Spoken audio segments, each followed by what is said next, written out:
Hello again, my third video today. So this was a message I was coming in yesterday, and it's like, what do I believe? Some of you may be connected to astrology, some numerology, some Chinese medicine, the Enneagram, you name it, right? There's so many different lineages, if you will. And then within astrology, you have Vedic, you have Western, you have all these different types, and like what to believe, what not to believe.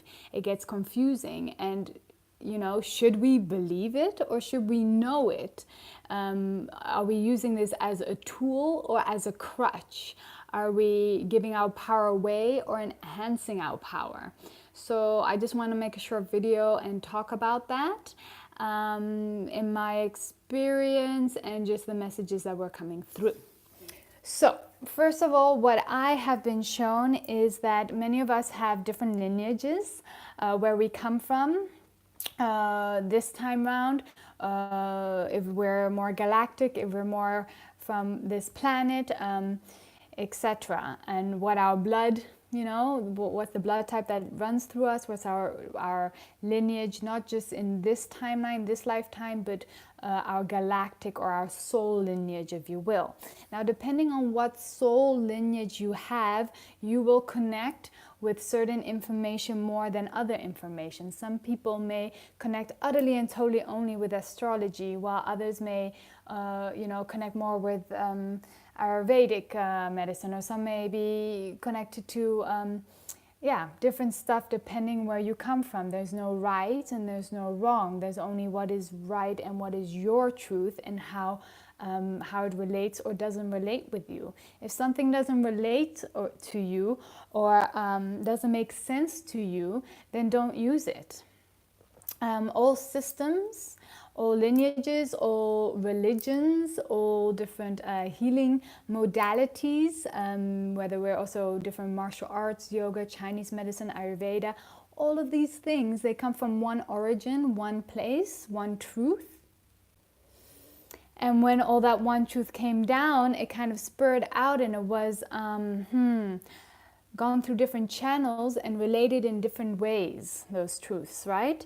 But if we go all the way back to the history, their origin, they all come from the same place, so there's no right or wrong here.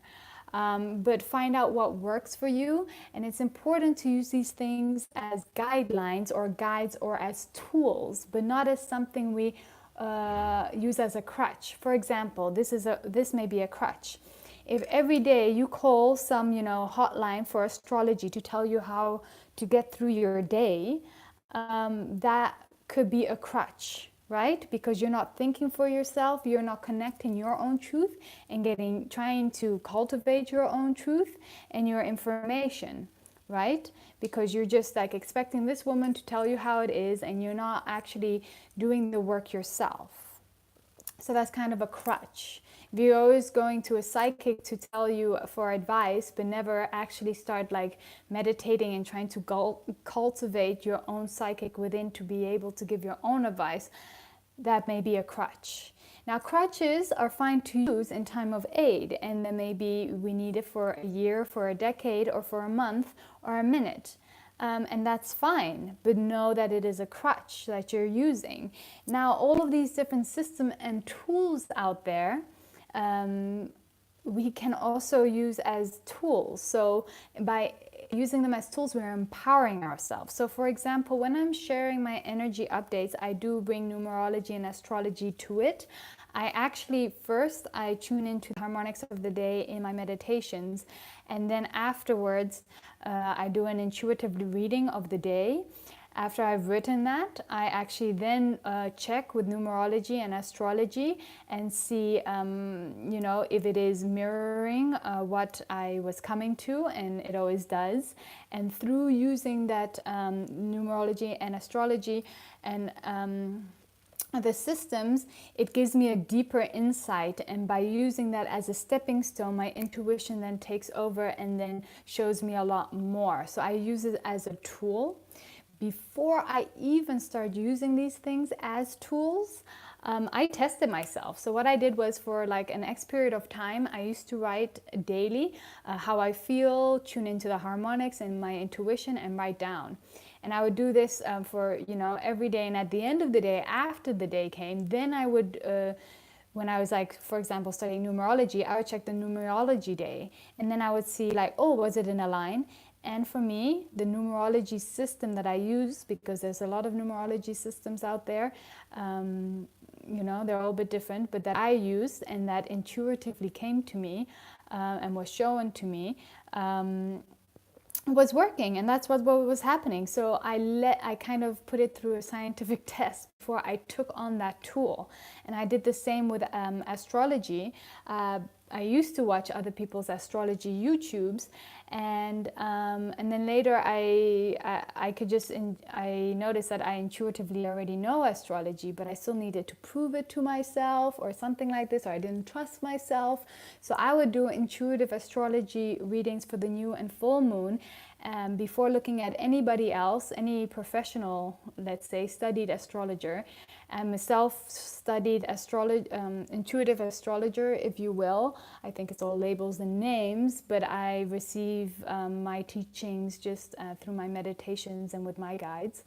And then I noticed I was right, I was correct, I would tune into it. And I've been training and teaching myself to be able to feel all the planets within my body, so that at some point, and I've been getting more and more like this, I can feel like, oh yeah, Mars is in retrograde, and I can feel that because we're not separate from, just like how I feel the collective consciousness's pain or happiness, or what's been happening in the world now with earthquakes, and how I connect to all of you guys as well. I feel, I connect to all the people I work with and I talk with, and I feel their pains and sorrows. So we're connected to everything. It depends how sensitive we are.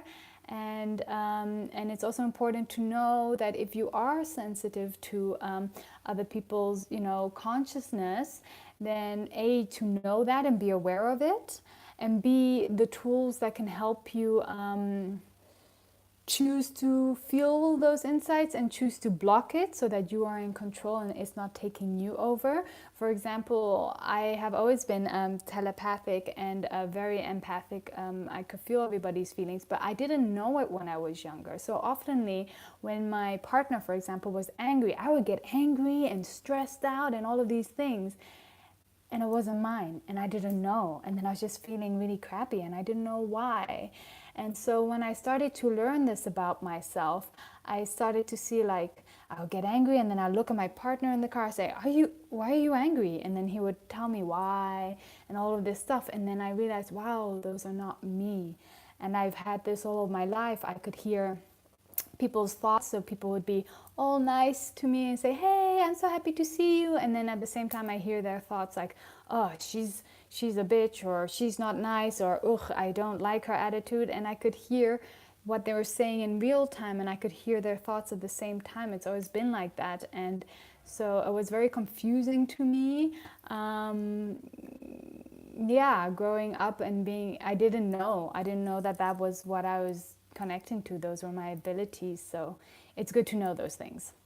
Wow, I started to go off on a whole different talk right now.